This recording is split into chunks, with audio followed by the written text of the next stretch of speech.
This week's episode is brought to you by the home and auto insurance brand Canadians trust most, Intact Insurance.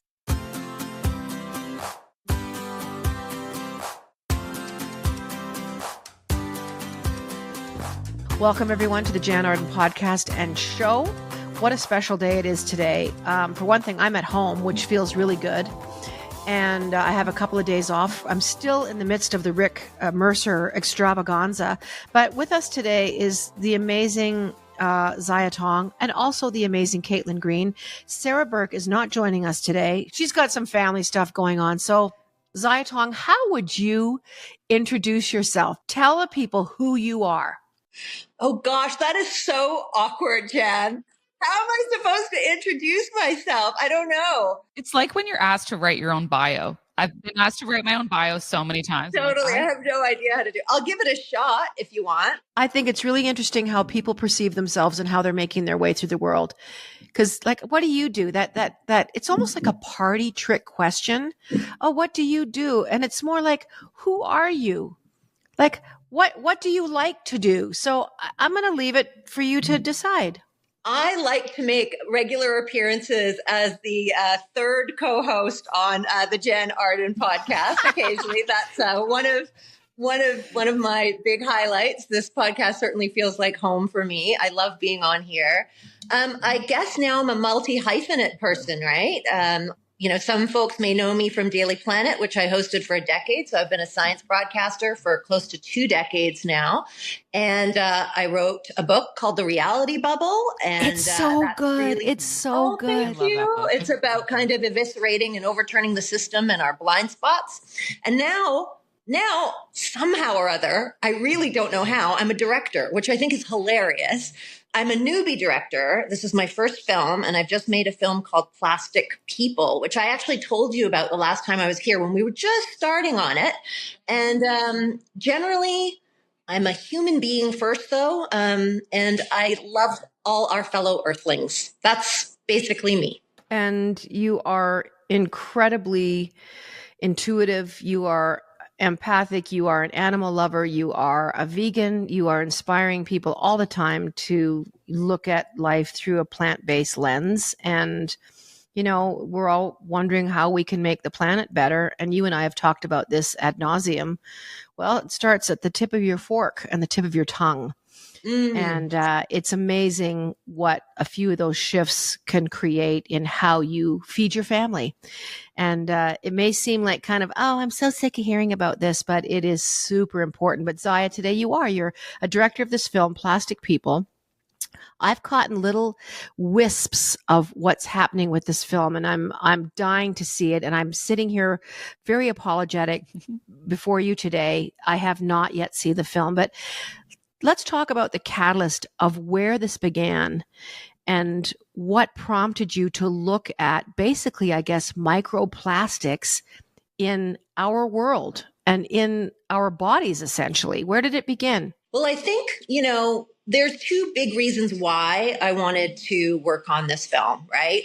The first is I really wanted to start to make this connection between planetary health and human health, right? And if we trash the planet, we literally trash our bodies. So that's one thing. The second thing is a really important connection, which is to do with the oil and gas industry. And we know that the oil and gas industry is responsible for some really massive problems on our planet right now, right? That's almost an understatement. But the problem is they're invisible. So this is just like the stuff I used to talk to you about with the reality bubble, stuff that you can't see. So the climate crisis and carbon dioxide, you can't see it coming out of your tailpipes. You can't see it coming out of buildings, invisible, but, devastating. Microplastics, the same thing, right? Because plastic's made from oil and gas, also invisible. We're breathing them in right now as all of us are here right now. Every listener is breathing in microplastics. We can't see them. But then I started thinking about this and I was like, okay, I know from having worked doing the BP oil spill, for example, that when you see an oil spill, people are like, oh my God, the oil spill, let's go clean it up. And chop, they clean that stuff up quick. So I wanted to show people what an oil spill looks like in the human body. And so essentially that is what this film is about, really being able to see how we have trashed the planet and our human body while we're at it. Where do you begin that journey, though, Ziya? It's a huge question. Where did you start? With poo. Okay. It's incredibly unglamorous, but that was the first phone call that I got from Rick Smith, who is the executive producer, also the president of the Canadian Climate Institute. And while all this sounds super fancy, Rick and I had been working on a plastics panel together, and he wrote an amazing article in the Globe and Mail where he had tested his own poo for microplastics. He was the first person on earth to do it. And then he was approached by White Pine Pictures. Hey, let's make a film about microplastics. Nobody has done it on this scale. And so, of course, we had just worked together. And so he called me up and he's like, hey, Ziya, how would you feel about filming your own poo on a... If you're just joining us here on the Jann Arden podcast... It's not glamorous. My job is not glamorous. Other people have glamorous TV jobs and film jobs. This is how I got into it, Jann. There's a lot of magical information in shit. There sure is. And one of the things that I had written about previously was actually wolves, the sea wolves for Canadian Geographic. And of course, what they were doing, because the Indigenous people don't allow you to tag wolves like Western scientists do, because wolves are their family. So one of the best ways to study wolves is through wolf stool, wolf feces, scat, right? Essentially, it provides the DNA, it provides the location of where the wolves are going, whatever, what they're eating, all this sort of fascinating stuff. So, shit is really, really interesting when you get into it. It really is. Not to get off track too much, but I know that when my father had C. diff, this was years ago, he's long since gone. But he really struggled with it for a number of years. It sort of came in and out of his gut health for a long time. And anyone who doesn't know what C. diff is, a C. difficile, it's, one of the bad little bugs that gets into your system and wreaks havoc, and you can basically, you can succumb to having it. It's very hard.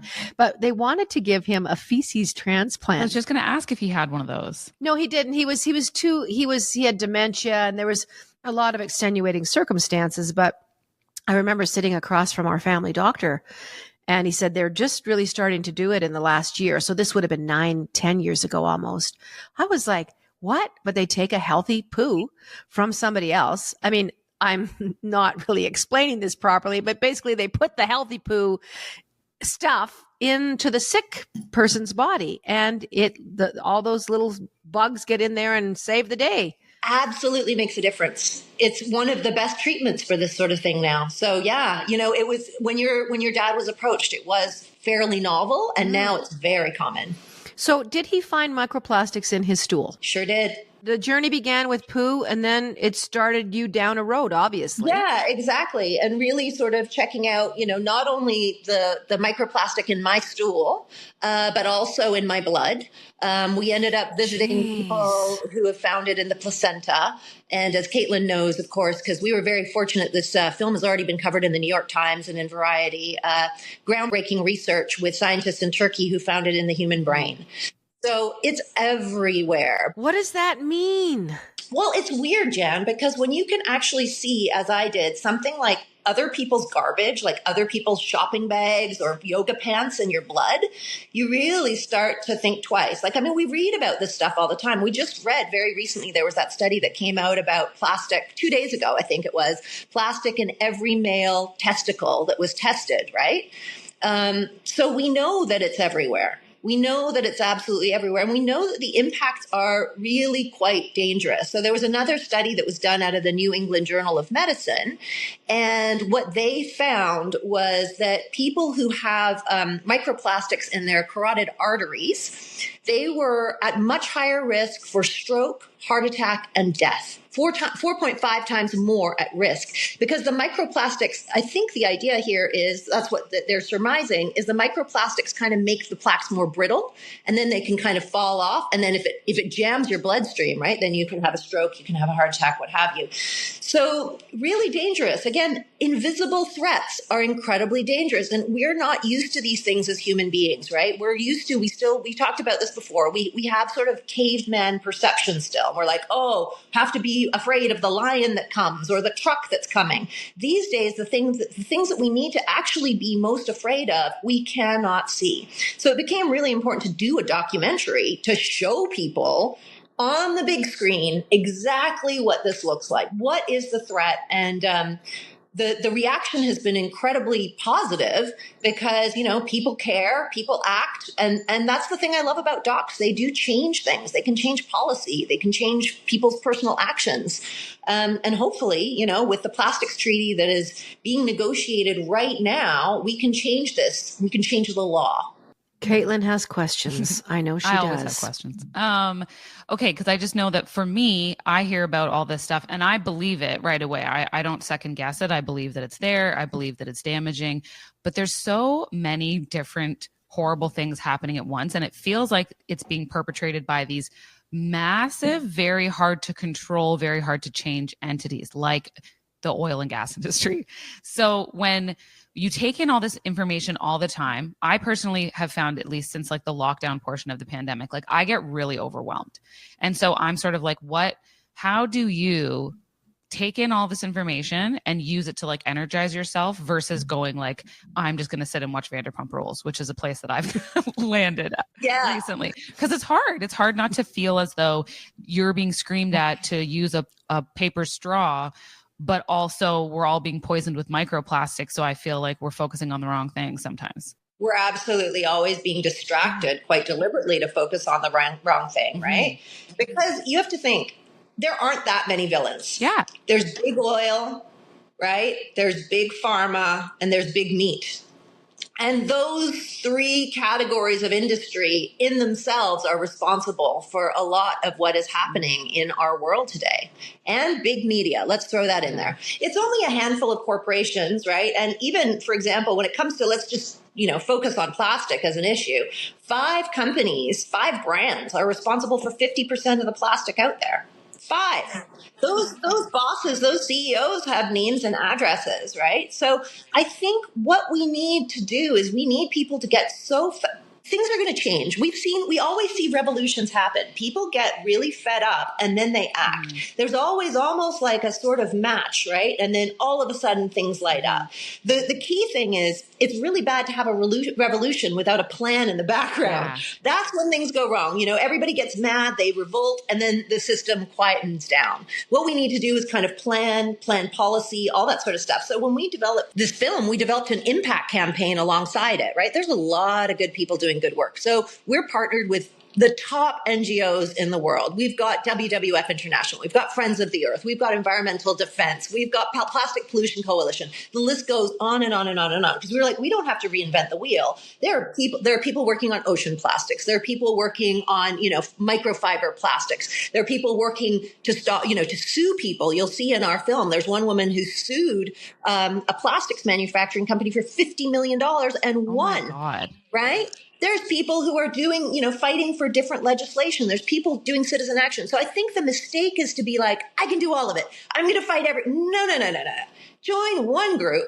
Do one thing. Always do one thing. And with you guys too. And even with Jann. Jann doesn't have to do 8 million things. Jann's got horses. Literally do the horses, right? I'll do the microplastics or what have you. But we need everybody to be involved in one thing. So I think that once we do too many things, everybody gets paralyzed. Nobody has time for that. That feels reasonable, and it feels as though it's a reasonable request to people. Also because I think that so many people, maybe their job isn't the most fulfilling thing in the world for them. Maybe they feel like their life is missing something. So if something bothers you enough and you open your eyes to it, and then you can find some purpose in your own life by taking a bit of action, whatever that looks like for you in that specific department. It's also like a little bit of CBT where you build on success. So it's like you have one piece of success and then you build and then you build. You don't sort of like start from the top and say, I'm going to overhaul the whole thing. It's like start a little teeny tiny and then you just make these incremental steps. And on that note, what would be the things that if you're listening to us wondering about plastic, what kind of changes did you make in your life right away after you made this documentary? What things every day changed for you? Well, the first thing that I did, and the thing that I regret not doing sooner, because I like to keep my stuff, right? I don't throw stuff out. I mean, that's probably why I'm in this documentary. I'm not one of those people who's really into fast fashion or any of that other sort of stuff. So I have a pan that I've had for freaking a long time, right? But the pan was scratched up. And I was like, whatever. It's a bit scratched up. I can still use it, whatever. And then I started reading about how many billions of nanoplastics are coming out of scratched up Teflon, all that sort of stuff. Nasty, nasty, nasty. I'm getting rid of a pan. I have a pan that I need to get rid of right after we have this conversation. No, I've been thinking about it. I look at it all the time. I'm like, oh, it's so great. I hate to waste this, but you know what? It needs to go to the dump, and it's as simple as that. You got to throw that. That can go into recycling, right? The other thing, though, is my chopping board. So I had a plastic chopping board. Didn't want to throw that out. And then Sadat was like, every time you're using your knife on your plastic chopping board, you're literally like peppering all your food with microplastics. I've got a plastic chopping board that I've used for years. I've got to go shopping today. Same as me, right? So it's okay. I'm not saying let's throw out everything. No, but I mean, long term, I mean, if I'm lucky, I have another 20 years on this planet. Fingers crossed. I'm 62. Would be great to be 100. Let's see. But it's the little things always that catch us. You know, the funny thing, and listening to you talk earlier about, you know, there's only so many villains on this planet, big villains, like you mentioned. And these same people that are running these corporations are equally as affected by these plastics as their companies are affecting millions and millions of people. Like they're not exempt to what is happening environmentally and what's happening to bodies. So you'd think at the end of the day that watching a film like Plastic People and realizing my daughter that's going to be having a baby has plastics in her entire body. It was found in breast milk too, right? So it begins. Yeah. You know, I can't remember what the statistic is in Canada. I think it's 1 in 3 women get breast cancer, but I know in the UK, I think it's according to their breast cancer society, 1 in 2. Now, certainly cancer's been around, but holy Krakatoa, not at the numbers. And we're looking around and like, you know, that was one of the things in the film. I'm like, I know I have a lot of people in my family who have had cancer. And I remember when I was growing up, it sure was a scary word because there weren't that many people. And cancer is highly, highly prevalent now. And a lot of these plastics are starting to be implicated because we know that it hijacks our endocrine system. Yes. So there's a lot of dangers. And like a lot of people who've watched this film, you know, it is a bit of a horror movie. I've been calling it Barbie, the horror movie. But it wakes people up too. And it's certainly not too late for us to change. I'm honest to God, more hopeful about changing and solving the plastics crisis than I am the climate crisis, which I think is more multifaceted, because you don't have as big of a left and right divide politically. It's not as polarizing. People on the left and people on the right don't like garbage. Yeah. They do not like garbage. You know what I mean? Nobody really likes it. But when you see it in your own body, people care about their health. They do ultimately care. So I think what you're right, like the big villains haven't connected the dots yet, right? That what you put out into the world comes back into your body. That was part of what I wrote in the reality bubble, as you know, there's just no divide. Everything that, like the carbon that is out there coming out of a tailpipe is also the same carbon that ends up making up your fingernails. We know that our cells are turning over constantly, but they're not just made up of nothing. They're made up of the outside world, right? So when we put all that toxic stuff out there into the world, it is what our physical bodies are remade of. When we remake our cells, all that stuff is what is coming back into our system. So we're still a little early days. Most people haven't made that connection yet, but when they start to, I think things will change. Well, I knew about the non-stick surfaces from the film that Mark Ruffalo starred in called Dark Waters, about the Teflon kind of scandal, the DuPont like Teflon story. So I knew a little bit about that. That doesn't surprise me quite as much. The plastic chopping board, I don't know why I didn't think of that one sooner. I didn't think of it either. But because also I'm a mom, I encounter so many products that will heavily advertise that they're BPA free or, you know, chemical free or whatever, but it doesn't feel like they are. So do you happen to know what kind of regulation is there, if any, behind like companies that make those claims? Because I just see the prevalence of these products everywhere on like Amazon, Temu, AliExpress, you name it. And I feel like it's the Wild West. Like I feel like if it's not a piece of wood or glass, we don't really effectively know what's in it. I've just like taught myself to second guess that. You're absolutely right. And that's the second part of this invisibilization, right? Like I've compared it to Punch Buggy. Remember that game where you see like a VW that's red and then you'll see them everywhere? Now I see plastic everywhere because, of course, most of our clothes are made of plastic. Carpets are made of plastic. Children's toys are made of plastic. Your couch is made of plastic. The paint is made of plastic. Cigarette butts are made of plastic. Chewing gum is made of plastic. Mascara is made of plastic. So once you start looking, you're like, holy Krakatoa. And no wonder, like the oil and gas industry is not going to be able, they know that their future is not going to be at the gas pump. So what are they putting it into? They're putting it into plastic, making it still invisible. So that's the irony, right? You go and you see these fitness people doing yoga, right? But their whole outfit is plastic on the plastic mat, drinking out of a plastic bottle. And they're like, but I've got a hemp tote bag. It has felt crazy too, because they sold a lot of those. There are these brands of, period underwear now. And they tout that it's better for the environment because you're not using disposable sanitary pads or tampons or whatever. And then people started talking about how tampons are bleached and then you're putting it inside your body. And then a brand of period underwear came out as being endocrine disruptors. It was high in a certain type of chemical. And it's the same thing that's in a lot of the workout clothing now too. And totally, I was like, who would have thought? You wouldn't have thought that it just wearing it would absorb into your body. But then kind of also, of course you would, because your skin is a very large permeable organ. Exactly. So it's really that. But again, I want us to not feel paralyzed ever. There are things that we can do. I keep saying this, like it's buying quality, right? Buy things that have good quality. Spend just that little bit more for the quality thing that you will keep, that will last. And I often think about my grandmother. I'm sure your grandmothers too. My grandmother just did not have very much plastic in her house. You know what I mean? Things were made out of glass. They were made out of ceramic. They were made out of cast iron pans. It's not like everybody was suffering at that time. They just didn't have it. And as you'll see in the film, we literally had to be trained to throw things away. Well, now I'm thinking about teeth brushing 3 times a day. That's right. With fucking plastic bristles and cramming them into the gums of your teeth. And if there was ever an entry point for a microplastic gang to team up and like, let's meet at the bicuspids, 7 a.m. But I also know that we're capable of change, which is exactly what you're touching on. Human beings are made for change. That's why we're still here. That's why we're going forward, that we haven't been completely annihilated. But you think about medieval anywhere, when people were taking their bedpans and throwing them onto the streets where they walked, and where, they had vegetable carts set up, 2 hours later for people to buy their goods. Like, they eventually had to stop doing that because they're like, oh, we're getting sick. So eventually, the eventuality, like you said, of these microplastics invading our physical bodies is that we are going to see people getting more sick. Maybe there will be more cancers, more brain cancers, more birth defects, because the particle ratio in your bloodstream is just going to be too much for, like, are we going to just morph into like completely different versions of humans? I mean, what's down the road 1,000 years, Ziya?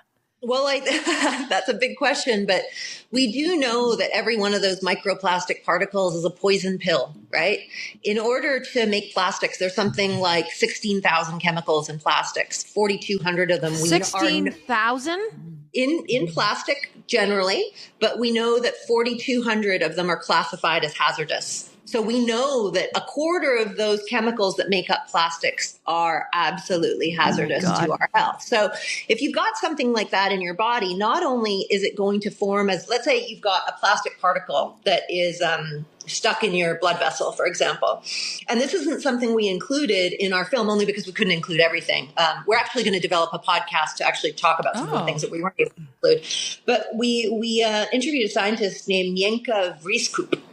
And she actually shows that when white blood cells come to attack the plastic particle, they kind of like Pac-Man. You know how Pac-Man kind of gobbles up the ghosts? Normally, if your immune cells come and they, try to take down bacteria, they gobble them up like a Pac-Man and, take them away and, you can clear up your system. In this instance, the immune cells were coming up to the microplastics and dying.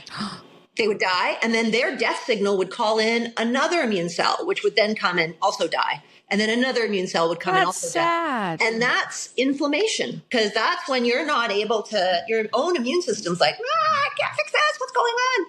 And, prolonged inflammation, that's when you end up dealing with situations that can lead to things like cancer. So yeah, you've got the poison pill aspect, then you've got the physical sort of aggravation of it. And we also know that bacteria do tend to leach more onto microplastics. So it's a problem. But again, the best thing about being able to be on your podcast and be able to speak freely about these things, because we're not dealing with traditional advertising models, is we can tell people what's really happening, right? This is not the kind of thing that, you can really delve into too much, unfortunately, in traditional media. Yeah. No, we're very proud of that. I mean, there's nothing that we don't, talk about on this podcast. This issue in particular, and the film Plastic People is what we're talking about today with Ziya Tong. Where can we see this film? I know that you've had some premieres at various places. Like I said, unfortunately, I haven't been able to see it yet, but where would someone like me and Caitlin go to see Plastic People? Well, it's going to be having its Toronto premiere next Tuesday at the Royal Cinema. So that's going to be a big one. We're also very fortunate that we're going to get in some screenings at Hot Docs right before Hot Docs closes, which is so sad. But we'll be the last film that screens at Hot Docs on June 1st and June 11th. We're screening right now in Vancouver and starting all around the country in theaters. It's going to be part of the TIFF circuit, which is really great. It streams on TELUS. TELUS subscribers can get it as part of their package. In a little while, the CBC's Nature of Things is going to put it on. So it'll be on a mainstream broadcaster. Yeah, but that's going to be a little while from now. And I'm off to Europe for the European premiere coming up. So just very exciting, because as you know, like, I've been in the little screen, so to be on the big screen now is funny. What was the most surprising thing about this film, Ziya? Like, what surprised you the most, and like maybe a takeaway that did seem somewhat either perplexing or like absolutely bizarre? Like, there must have been so many of those moments, but were you ever like completely gobsmacked by things you were uncovering?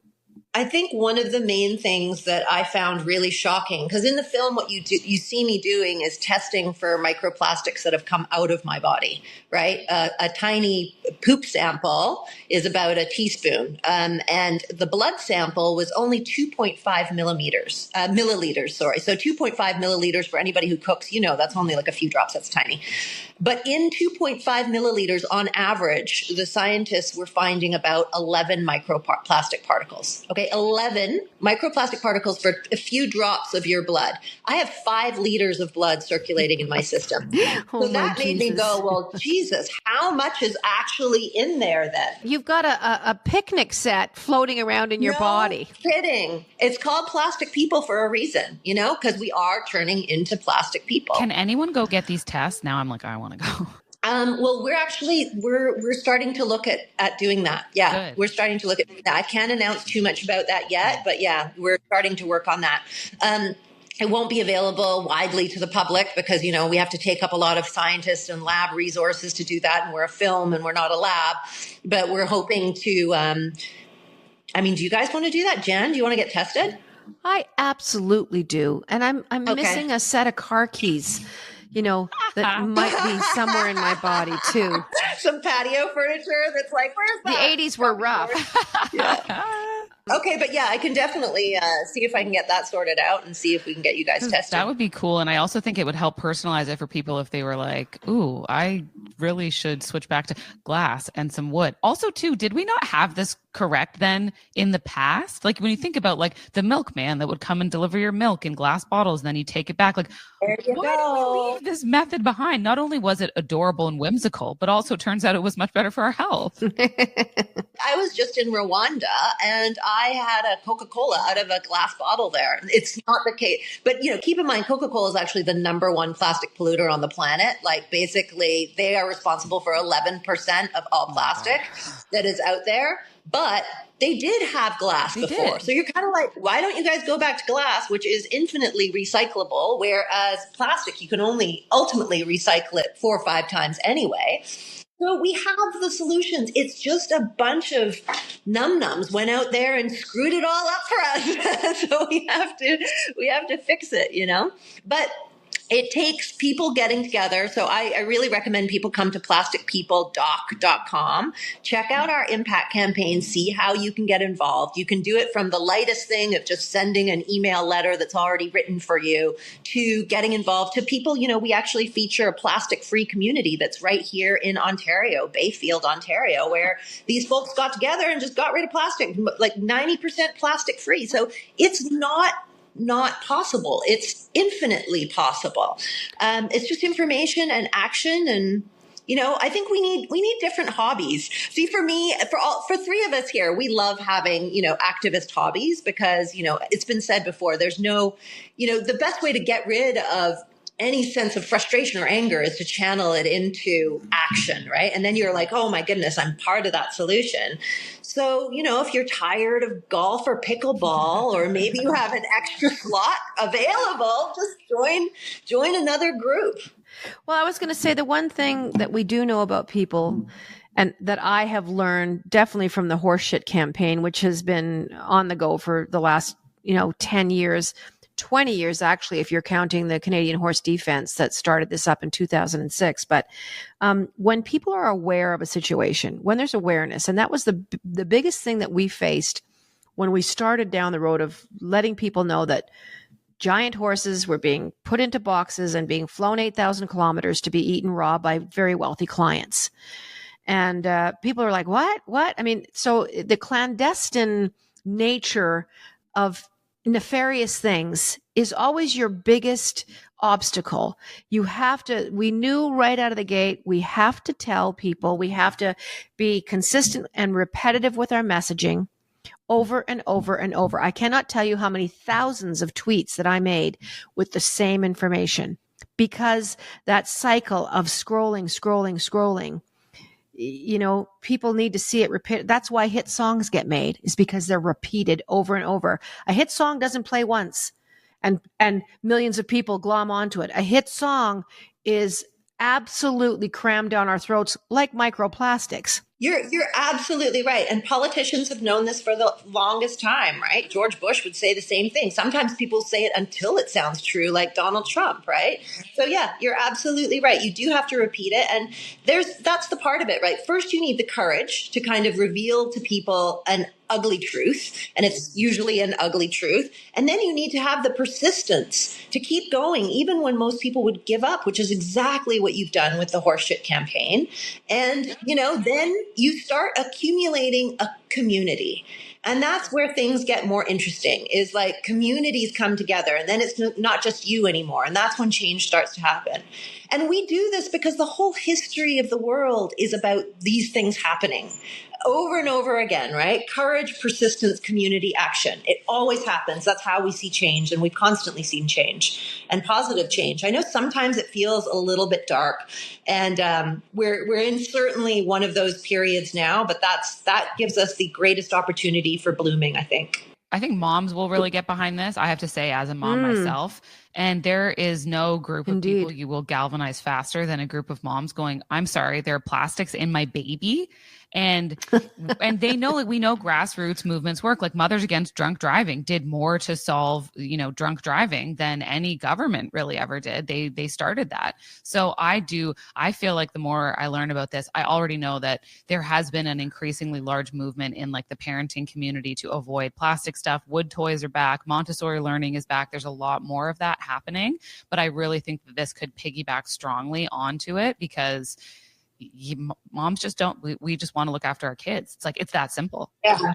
Moms are fierce. There is actually a Mothers Against Plastic Pollution. It's not called that, so it's not MAP, but they're on Instagram, and they are fantastic. But I'll share one last little tip, if I may, which I was really happy to learn. And it's a really super, super, super simple one, and I love super simple solutions. Basically, if you want to reduce the amount of microplastics coming off of your clothes, which are largely synthetic, right, and one of the biggest sources of ocean microplastics, all you've got to do is turn the dial on your washing machine from regular spin to gentle spin, and that'll reduce the plastics by 70%.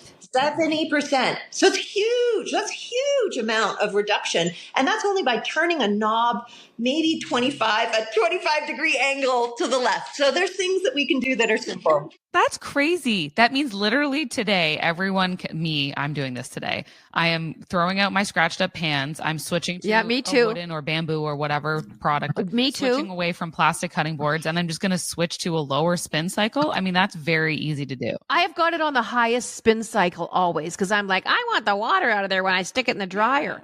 Folks, all of these things will be included in our show notes. Certainly the website, any information on plastic people, you'll be able to find on the show notes.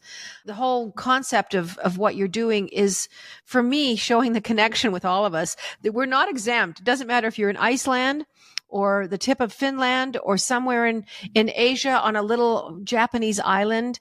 We are all being affected by microplastics. There's no place on this world where people are like, there isn't any in their body. It's everywhere, is it not? You're absolutely right. From the Mariana Trench to the highest mountains, they're finding it in the poop of penguins in Antarctica. It's everywhere. Oh. But the key thing, again, that I want to remind people, and that we were quite clear to remind people in the film, is it's not your fault. Right? It's not your fault. And we don't want people to feel like the onus is on them. You can do what you can do. But ultimately, we need to change the system. This is a system change thing. This is people getting together and calling out those corporations who are polluting. There are polluter pays laws in certain places. We've seen huge changes. You'll see some of that in some incredible countries that we feature, like Rwanda and Manila, who have made massive, massive strides. There's, there's lots of different ways in which, we can get mayors to start working with cities to reduce plastic pollution. Let the leaders and the corporate officials, they're really the ones that are quite responsible here. So do what you can to protect yourself as much as you can. Buy things that have quality. Don't buy shit and crap that's just going to fall apart. And unfortunately, Jann, I actually do have to say something that's going to be a bit of a bummer for the two of us. But I've been a big fan of vegan leather, quote unquote, for a long time. And vegan leather is plastic. And I'm tempted to run into my closet and show you my vegan leather jacket. Should I show you it? It's falling apart. It's absolutely flaking into plastic pieces. And in fact, last time a few of them got into my eye, which was a little bit frustrating. It's really, it's tricky, right? I mean, there's Apple leather. I will say there's Apple leather. I've got Apple leather boots. Yeah, I've got Apple leather shoes too. But not all of that is within the price point for everybody. Cactus leather is coming along. Yeah. There's mushroom leather, cactus leather. There's some actual plant-based footwear. I have a lot of canvas shoes. Yeah. Of course, I have rubber soles. But we can't win them all. We can't win them all. So, I mean, do what you can and really be happy with those things. Do one thing a week also. I really want people to pace things out, and I don't want them to feel overwhelmed ever, because I think that's the biggest hindrance to action, is when people just start to get scared. So don't be scared. We've got a good fight ahead. There's great communities. There's great collectives. Come join us at plasticpeople.com. Plasticpeopledoc.com. Yeah, let's start being human again. Let's stop being plastic people. Ziya Tong, as always, you are fierce, fabulous, informed. You are one of those people that's just out there making a difference in the world. We love having you on the show. And you guys are my kindred spirits, and I love being on here, and I love both of you. Thank you so much. I hope you come back time and time and time again. And Plastic People is the film. It is Ziya Tong's directorial debut. She's been on the small screen for decades. We have seen her. She's a fabulous author. The Reality Bubble is another book. You can grab it on Amazon. I have 3 copies of that book now. I've bought them for people. I have one in my condo. I don't have a lot of books in my condo, but The Reality Bubble is one of them.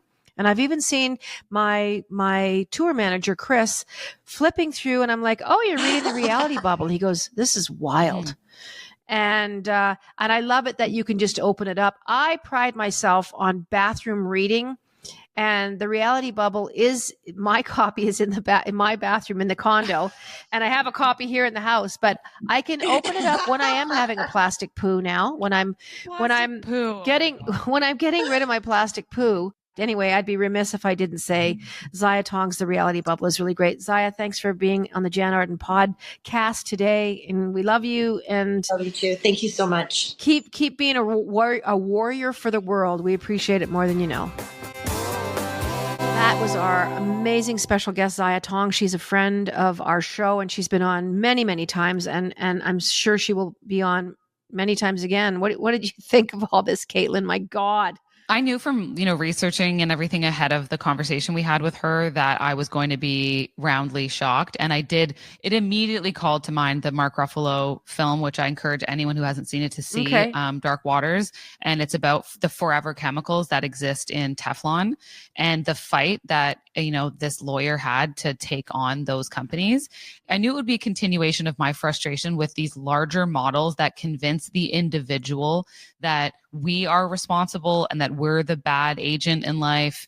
Again, it's our plastic straws that are choking the turtles instead of actually just the oil and gas industry. So that's the type of stuff. I know, it's been shifted. The responsibility has been shifted to us. This is not my issue. Like, I'm just me over here. I'm not, so it's like, I knew what I always love about Ziya is that, you come to it from a place of, oh my gosh, this is going to make me thrown into apathetic hell where I feel like it's bigger than me. But then you get a few little things you can do, like throw out your pans, your chopping board, change your setting on your, washing machine. 70% going into the water stream, going into that water table. It is really nuts.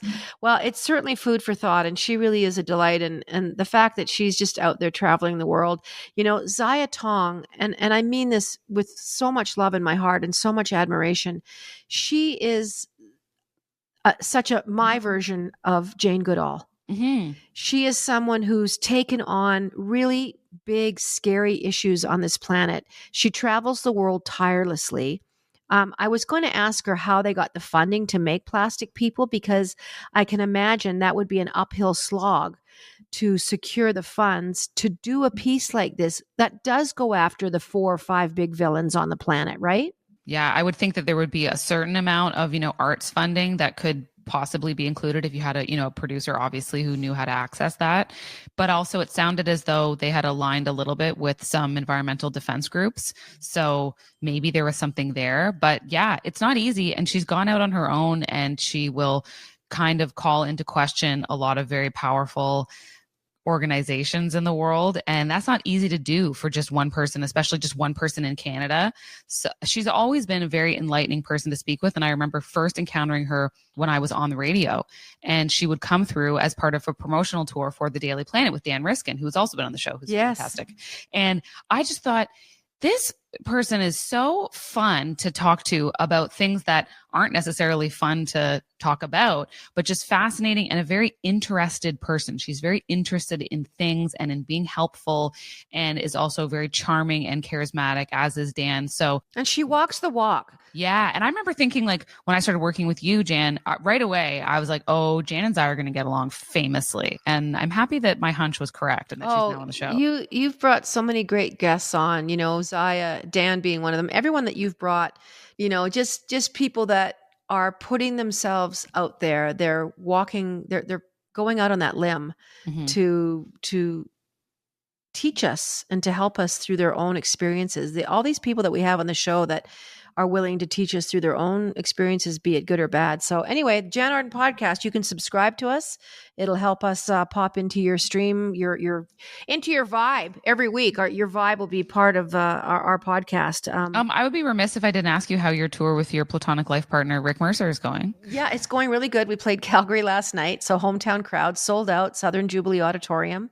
I love it because I get a good parking spot. So it's always weird. I've been to so many shows there over the years, and you're like, fuck, I got to walk 8 goddamn miles. And so Chris is like, you're in stall 3 at the stage door. That part of it I love. What do you guys each have? I should have asked you this when he was on the show, but what are your riders? Like, what do you guys keep backstage? His is really simple. He's had 4 de-alcoholized beers. Okay. Partake. Shout out to you, Partake. Love Partake. That was my pregnancy beer. Well, there you go. Partake. Feel free to sponsor our show, but there's your first free, Plug. shout out. Okay. He has something so funny, and it's part of his comedy world. It's part of a bunch of people going out and doing these comedy tours.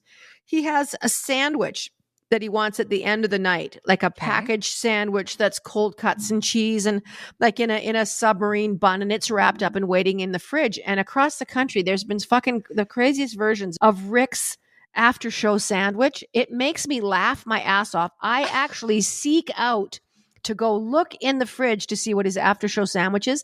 In Saskatoon, he had it looked like an English fucking tea. It was all these little sandwiches piled up on a plate with the crust cut off. Like funeral sandwiches. Funeral sandwiches. Yeah. And I was like, oh, I want to get in and eat those cucumber ones. Yeah. But he has that. We always sort of order dinner in, whether it's Skip the Dishes or Uber Eats or Adam, Chris's right-hand man. He'll run out and grab some stuff from wherever. But it's really funny. The guys had sushi last night. Ooh. And it was at the venue like at 6:00, but somebody brought us these amazing donuts, and I cannot, in the show notes, I will try and find the donut name, but it's a friend of Chris's, and he's now got 4 or 5 donut stores. Oh, wow. And they're mostly vegan. In Calgary? And they're the size of one of those pillows you stick around your neck to sleep on a plane. We'll put it in the notes. But I have tea. I have a vegan ramen noodle. I just have one of those sitting in my room, and you have no idea how many times I eat them. Oh, for sure. Like it's 4:00. I'm in the venue. I pour some hot water in there because I have tea. I have Earl Grey, decaf. Mm-hmm. And it's boring. We've got boring riders. That's it. That's the gist of it. It's really the opposite of rock and roll. Like, this is not the Guns N' Roses rider. It's non-alcoholic beer and some vegan food and tea. Caffeine-free tea. That's wild. I know. But it just goes to waste. I now have, when I don't eat the noodles at the venue, I bring them with me. So guess how my suitcase starts filling up? At some point, you've done 10 shows, you've only eaten 3 of the noodles, and you've got 7 fucking containers of, ramen noodles in your suitcase, which is kind of fun. Don't try this at home, folks. I was very hungry last week. It was 11:30 at night. I got back to the hotel. I think we were in Regina, and I tried putting hot water from the tap into my ramen noodle. It doesn't work. That's just a tip from me to you. Nothing happens. The noodles do not soften. It is the noodles. The noodles are on Viagra. They do not soften. They stay quite firm. Okay. Well, and that's it. All right. Well, this is Jan's Hacks from the Road, and I really appreciate it. I will not try to have tap water temperatured room it. Fuck, don't do it, Caitlin. Don't do it. Sounds so bad. Ziya Tong was our amazing guest today. Plastic People is her directorial debut. It's going to be available in many spots, but just check our show notes. Caitlin, thank you so much as always for swinging the bat this week. You're a delight, and we will see you next week. Until then, folks, toodly-doo.